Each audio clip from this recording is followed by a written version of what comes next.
So welcome to this episode of the monthly chat held by PanelFit.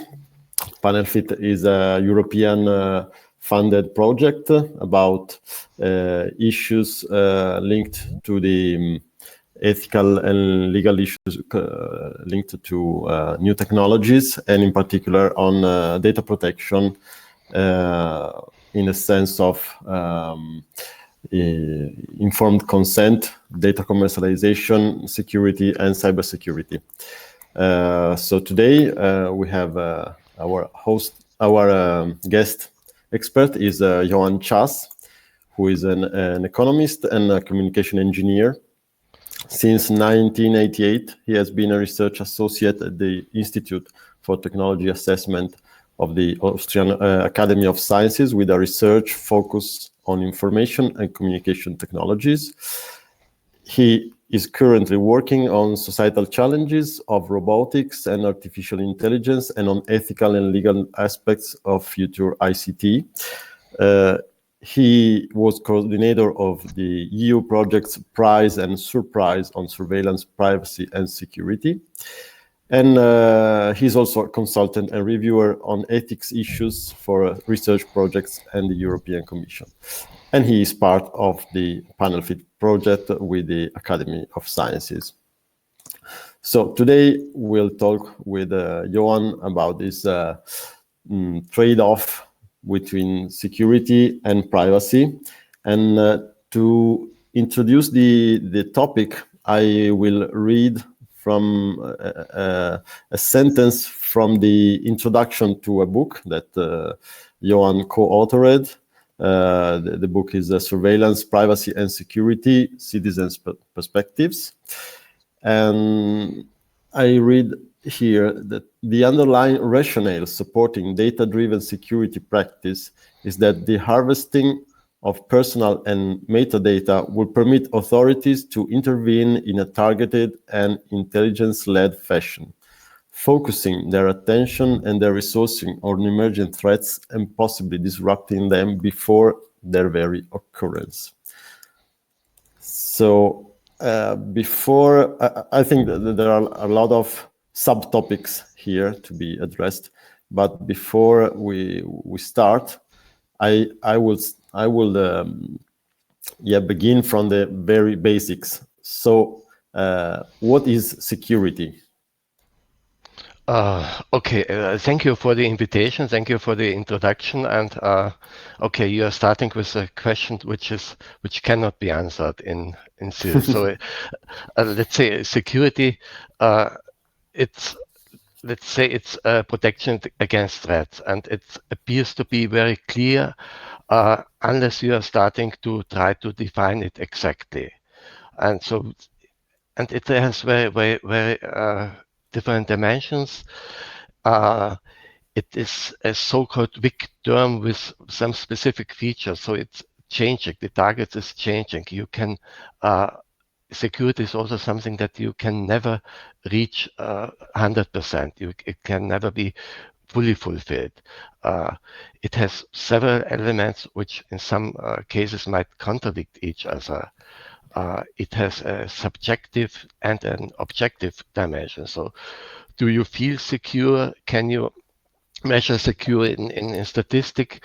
And even in this case, it might be conflicting. So you may feel more secure if you see police on the street. If you see too many policemen and they are heavily armed, you may feel more unsecure. And as I said, I'm taking here the perspective also from the PanelFit project, and here we are dealing with let's say two dimensions of security.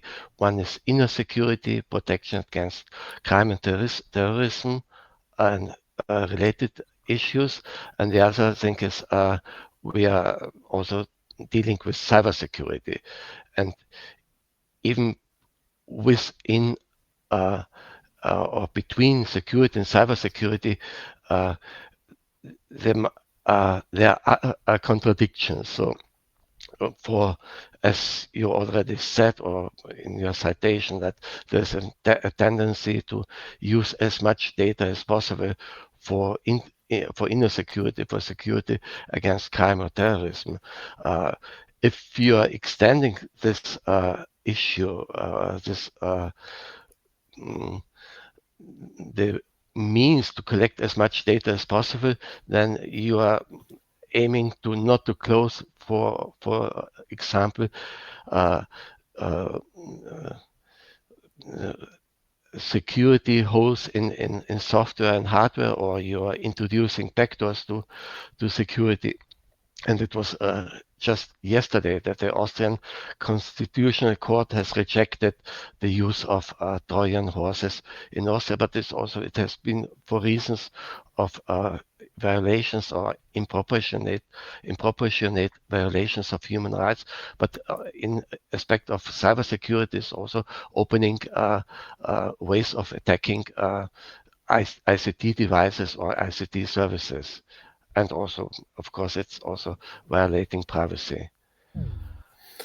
Okay, so yeah, sometimes when I introduce the second question here, when we talk about this trade-off, we forget to mention the societal security. It's always about like national security, this perception of security you mentioned about policing, that can be, I mean, real police on the streets, or the or knowing that you are constantly surveilled also by softwares and other means of data collection. So I will try maybe with another impossible question. So is the narrative on the security versus privacy trade-off sensible? I would say yes and no, but also coming back to the issue of social security, of course, this is maybe also one of the complications that, let's say, force there are clear relations also between inner security and social security. Maybe they are not so direct one, but of course, a more equal and more just society, or more just distribution of incomes between groups of persons, between groups of states or within states, is also a condition for people feeling secure in a social manner, but also reducing the possibility or the chances of of criminal activities or terroristic activities. It's not, let's say, it's another way. It's maybe it's not the direct one, but it's if you are trying to implement or to have more social security, then you don't have maybe also not the need, because people are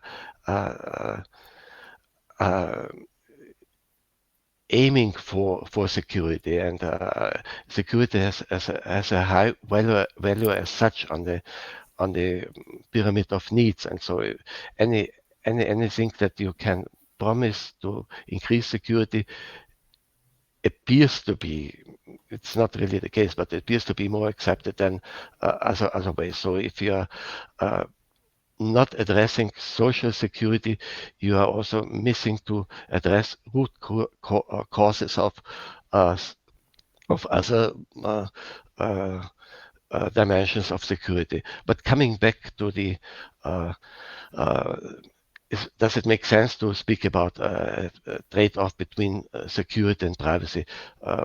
Yes and no. Maybe we should also not only talk about security and privacy, but also about liberty and democracy. But yes and no. And no, no, because there's no general trade-off relation. There's no zero-sum games where you can be sure that you get more of the other when you are giving up the second thing. Yes, because in some specific cases, less privacy may increase security. You are feeling more secure in parking houses if there are surveillance cameras, and they also contribute to security. Again, no, because in other cases, less privacy can also mean less security. On the one hand, let's say privacy is also an important, essential element of our security against the abuse of state powers, against abuse of against commercial exploitation, abuse or of being manipulated in our political opinions. So it's also a central element of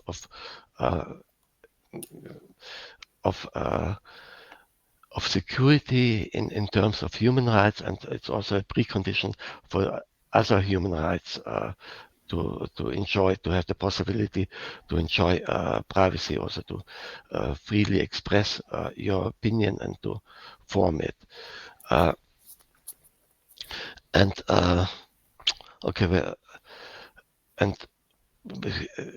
Maybe we should talk and what I like is the expression for this trade-off to talk about a hostile symbiosis. You need to consider both.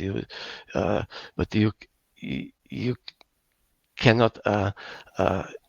Both are needed and necessary, and to make it maybe even more complicated, you can hardly or never get 100% security, but you can easily lose completely or more or less completely your privacy, or you can even get negative values of privacy if some systems are analyzing your behavior or analyzing your health. Maybe they are knowing in advance what your status is, what your decisions will be, even if you are not. Maybe you know it, but you are not conscious or aware about things that systems or analysis of big data can know about you. And maybe again, yes, it makes sense because it's dominating policy making. So we need to address it, we need to analyze this, and to come, let's say, to conclusions that make sense, and keep in mind that human rights are an essential element of personal freedom and democratic societies. Yeah, and drawing on what you said, I see maybe from the social security point of view, maybe thinking about the kind of politics that is mainstream now in many countries in Europe. I think it's quite hard to communicate to people because as you said, you don't see direct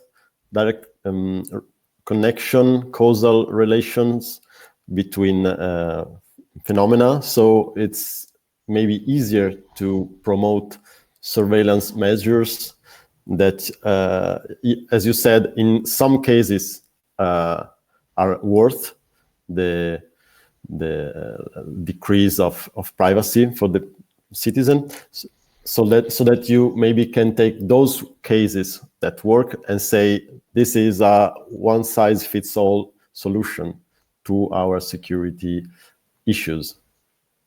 Does it make sense from a policymaker point of view, and a politician who needs the support of people to go on with his ideas, with his policies?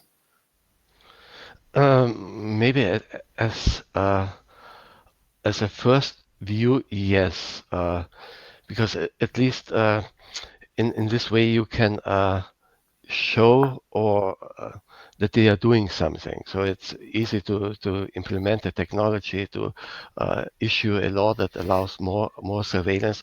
It can easily be demonstrated that you're doing something, but it's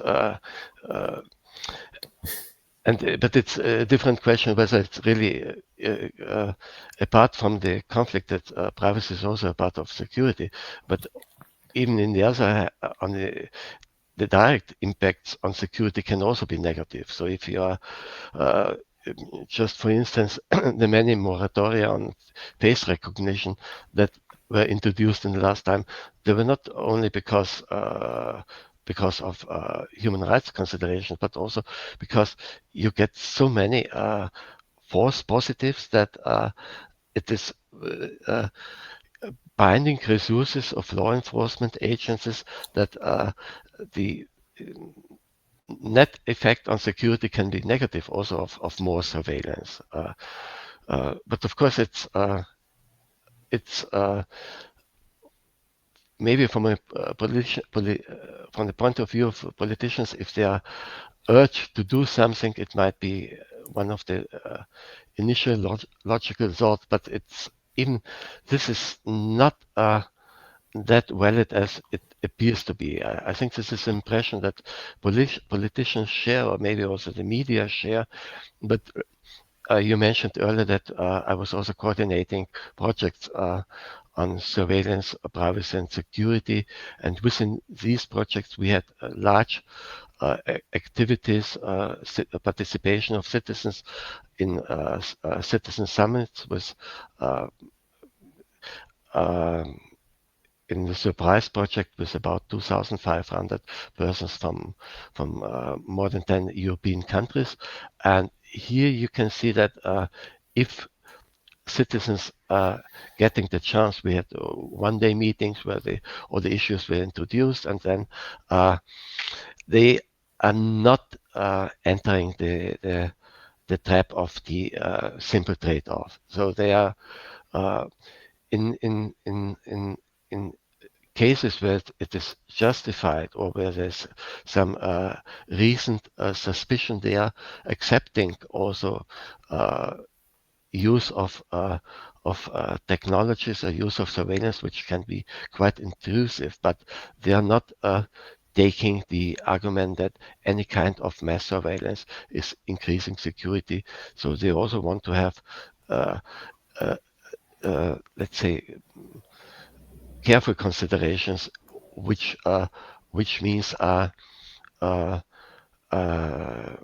accepted or acceptable for increasing security. And they also have addressed that the issue of social security, or to, let's say, to always before you have some kind of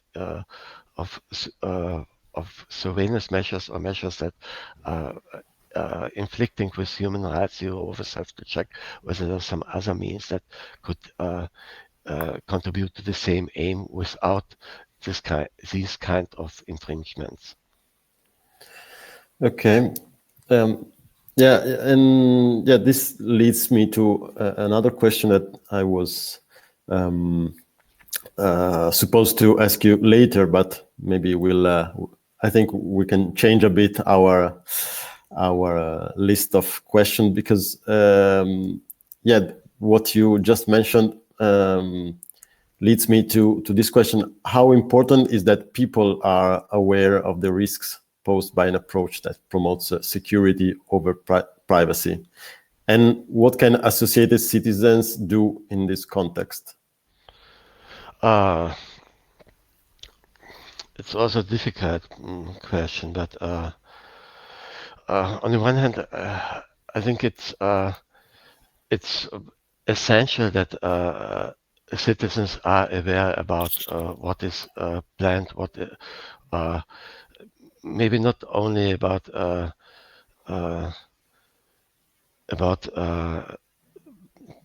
the use of surveillance in a dedicated manner for security. I think it's also very important that people are knowing about the privacy risks that are related to new technologies, to ICT, to Internet of Things, and all these issues that how many data are collected about them, and these data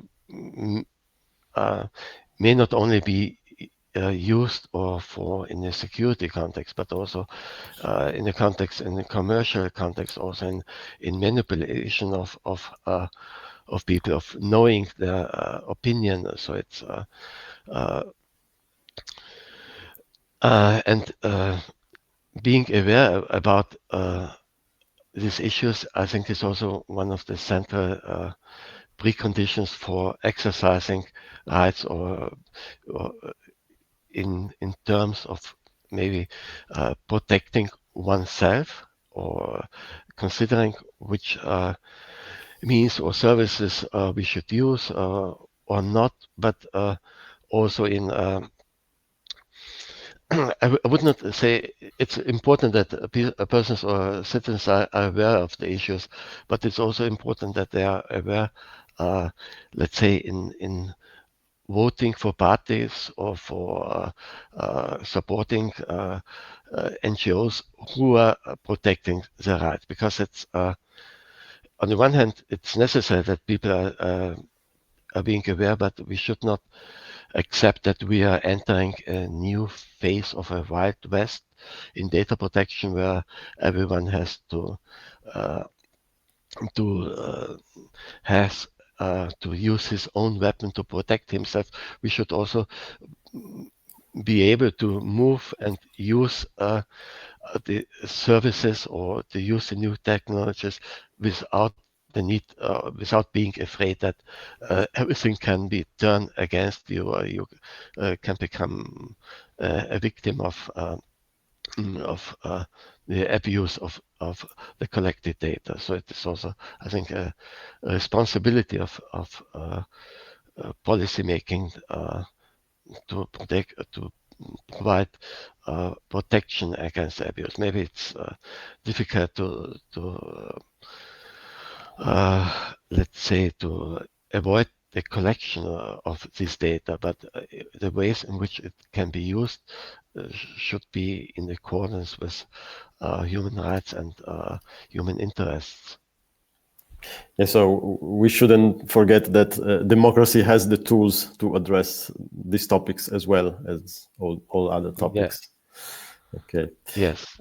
And you mentioned before the next question, since we are almost already running out of time, so we'll skip many of the questions I wanted to ask you. I want to remember our audience if they have a question for Johann, they can just type it on the text chat, and we'll answer at the end of the show. So you mentioned the IoT devices, and I'd like to ask you last couple of questions about this and the legal framework in Europe to protect citizens from security issues and cybersecurity issues. So IoT devices are a very common companion in people's lives. So we are approaching Christmas, and I guess that a lot of people will receive as a gift Alexa or Google, the other devices that help us maybe to do some to automate our homes somehow, but they also have they also collect a lot of data about what happens in our homes. So are these devices safe security-wise, and what are policymakers doing or not doing to address this problem? I think the first part of the question you already answered in your question. Sorry, no, of course they're not safe and not security-wise, not privacy-wise, not commercially-wise. So it's it's just maybe also commercially. So if you are using this kind of automatic helpers, there are also examples that it's not only hacking that may introduce it, not only that uh, uh, you are listened to and your conversations are recorded without knowing. So today I know it's recorded, but in many cases you don't know it. But it's also a commercial risk. So also example I read a few days ago, so that garage openers, door openers, automatic systems did not work because the company offering or the server did not pay, got bankrupt, and so you could not enter your home, or you could not park your car. Maybe it's not the biggest issue, but it shows that it has many dimensions. And I think what is specifically difficult with IoT devices and all this embedded technology sensors which are collecting data is that mm,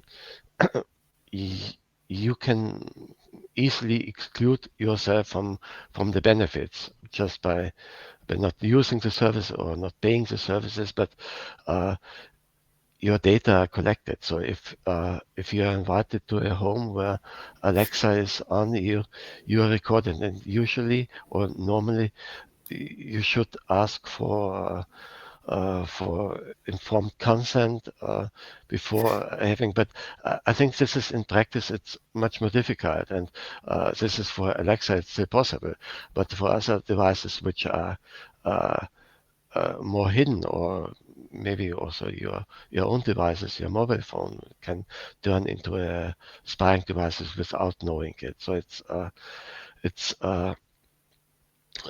yeah, you can exclude from the benefits more easily than from being captured, from being becoming a subject of data collection. Okay, so since we don't have questions from the audience, I'd ask you one last question about the e-privacy regulation, and just to hear from you if, according to you, what's being discussed about this upcoming regulation is sufficient in mitigating the different concerns we mentioned here, or do you see issues to be addressed? It's difficult. Again, difficult to say for several reasons. So to some extent, regulations on the EU level are showing are effective. I'm not talking about the e-privacy regulation, because maybe it has been postponed again. So and maybe it will be completely rebuilt from the beginning. So the Commission is considering to starting again, and this is also let's say one example, because why it's also necessary to address the trade-off, because there were different interests between implemented into the draft e-privacy regulation. On the one hand, some member states wanted to increase the possibilities of surveillance, of using communications means also to, let's say, to surveil citizens. Others were more interested in having stronger privacy protection. So I think this was the main reason that it was not possible to come to an agreement on this proposed regulation. But I also think if you are just coming back to the general data protection regulation, it's I think it's showing it's effective, and it's also showing effects on the global level. So maybe even on the global level, more effects than it's strange. It's criticized heavily and also criticized in a justified manner for not being sufficient. But on the other hand, it's also becoming a model for many other global regions to introduce privacy or data protection, stronger data protection. But of course, it's in a world which is developing so fast, and technologies are developing so fast, it will be also necessary to adjust to develop this regulation again. So anyway, but maybe really we are over the time, but just the last issue. So I think on the one hand, regulations need to be adjusted to technologies, but I do not agree to the quite often heard argument that technology is developing too fast and therefore regulations is always behind. So it's also a question of enforcement. So in other areas, let's say with cars are becoming quicker, faster every time, and but no one says that the speed limits are increased. On the contrary, they're enforced, they're lowered, and they're enforced more strictly. So of course sometimes can happen, and or violations happens, but it's not used as an excuse to not introduce or not to follow existing regulations. Yeah, interesting comparison between technology and speed limits.